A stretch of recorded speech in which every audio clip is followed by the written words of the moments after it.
Lorsque des membres d'une instance se réunissent, discutent et même échangent des coups, ça c'est entre camarades. Mais si ce sont des éléments extérieurs qui commencent par jeter des pierres, après avoir jeté des pierres, défoncer les portes, entrer et casser tout sur son passage, mais ça, ce ne sont plus des camarades, ce sont des nervis. Et en ce moment-là, comme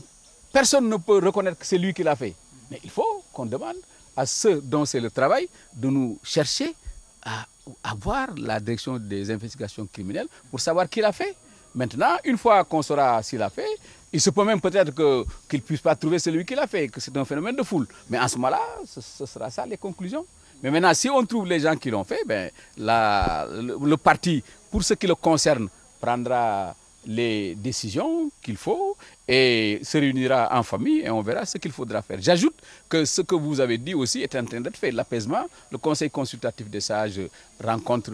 les différents camarades d'une part. D'autre part aussi, le président Abdou Khadre Sissoko est à la tête d'une commission qui aujourd'hui réunit les uns et les autres et travaille dans l'apaisement. Nous sommes entre camarades. Entre camarades, des divergences peuvent arriver, des différences peuvent surgir, mais tout ça doit être traité sans violence. La violence est étrangère à la démocratie et nocive à la démocratie. Bi ñuy def réunion bi le 5 mars bureau politique dafa am ñoo xam ne dañoo ñëw tas réunion ba yàq bërëb ba bu métti saccagé ko ba pare taxaw ci kaw taabal yi di ba pratiquement jël ñu en otage pendant au moins une heure et demie te yoolu xamuñ kat moo ko def moo tax ñu porter plainte contre X ubbi information judiciaire pour que ñi nga xam ne ñoo yor yoon wax ñu ne kii moo ko def wala kenn defu ko wala xamuñ ko def loolu moom mooy li nga xam ne moom la ñuy def fi mu ne plainte boobu nag kenn mënu ko dindi parce que suñ ko dindee duñ xam jamais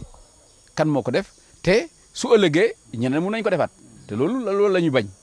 mais suñ xamee ne ñii ñoo ko def nag léegi nag ñu ñëwaat ci parti bi ne ah ñii de suñu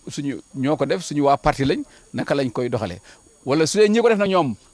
duñ militant bokkuñ ci parti bi ñëw foofu pour loolu ñooñu moom yoon mooy toppatoo seen affaire ma yokk ci ne ci ni mu ko laajee am na ñoo xam ne ñu ngi ciy dox tànk jàmm conseil consultatif des sages ak jigéen ñi département yi jeunes yi ñoom ñëpp ñu ngi dox ne waaw saytaane woon rek bu nekkuñ suñu diggante war nañ ko waxtaanee soxlawul ñu continuer ba dem ci